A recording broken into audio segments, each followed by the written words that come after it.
If one take porn, for instance, what are you actually busy with? You are believing that you have an exchange, that the being, because they make money out of what they are doing, that gives you permission to actually masturbate around the porn. Yes, from that perspective it's so. They are selling their energy, which is their body, their presence, the way they feel, the way they look. They're selling their energy. You are buying their energy, you're bringing it into your reality, and you're exchanging that for your money. Because the exchange is money, isn't it? So therefore, by masturbating on porn, you're going to find an interesting thing. You're not going to have money come to you very easily, because you're giving it all away to porn as one of the energetic consequences of your experience.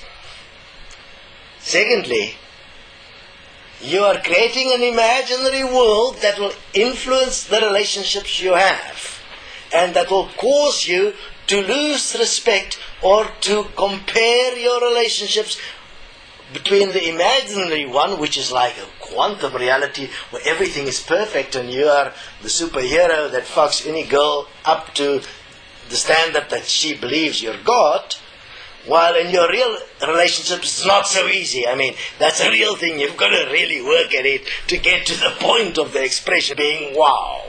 I mean, so that's a different story, but in your imaginary one, I mean, you are God. You're a sex God. Try and make that imaginary reality real in your physical reality in space and time. It is not possible. It takes time. You see, in your imaginary reality there is no time, because you're moving time. Remember, you're God in it. You're moving the space. You're moving even the positions. And you can do the strangest things with bodies in an imaginary reality. I mean, they can be on top, on bottom. You can do all the strangest things because there is no consequence. But there is a consequence. The consequence you pay for, the consequence to it is what happens to the energy. Where did the energy come from? Where is it going? What is the outflow? And have a look. We're in a oneness reality that consists of energy that exchange all the time. Let's take it to a practical example. There is water in this world. It's a quantifiable amount of water. That water has been, whatever water you are drinking has been through another human being. You are not drinking fresh water.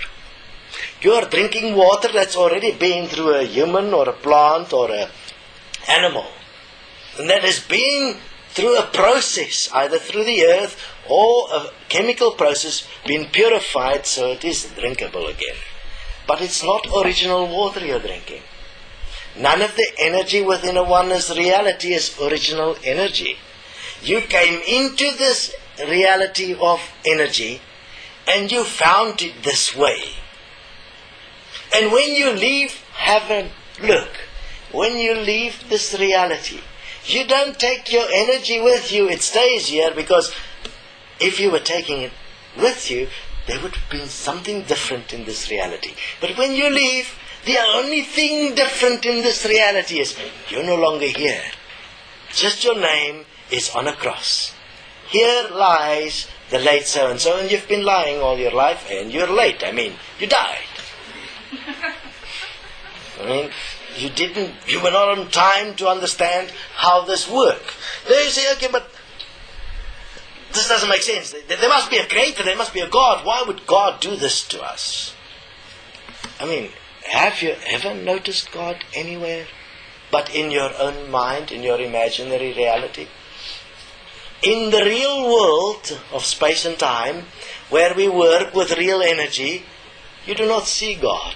We call certain things acts of God when nature comes and causes a tsunami. But I mean, that is not an act of God. It is Earth having a shake-up, maybe possibly be pissed off with the humans, and just doing a little clean-up. I mean, how else do you wash a virus from your body? You wash it. I mean, and Earth is the body.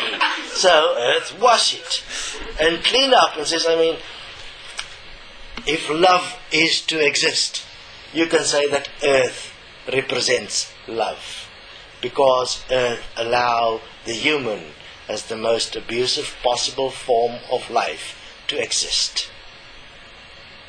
So you can really say thank you to earth, the fact that you still exist. I mean, I wonder if you would have been able to take the abuse. If you were in the shoes of earth, would you have taken the abuse? Have a look in your own life. Are you able to take even a little bit of abuse? You can't, and then you will absolutely go apeshit and says, no, I'm not going to take this. I'm standing up. Stop, stop, stop. But you'll allow it in somebody else's life. You'll allow it in the life and the existence of the earth. I mean, oil that comes from the earth is the blood of earth that we are using for our energy. We are vampiring that. We are mostly water, just like earth is water. We all come from earth. But we've created an imaginary idea about ourselves in a thing called the mind. And that mind, have a look, most of your thoughts never manifest in the physical reality. Just like you're masturbating, most the women you masturbate about, or most the guys you masturbate about, you'll never meet.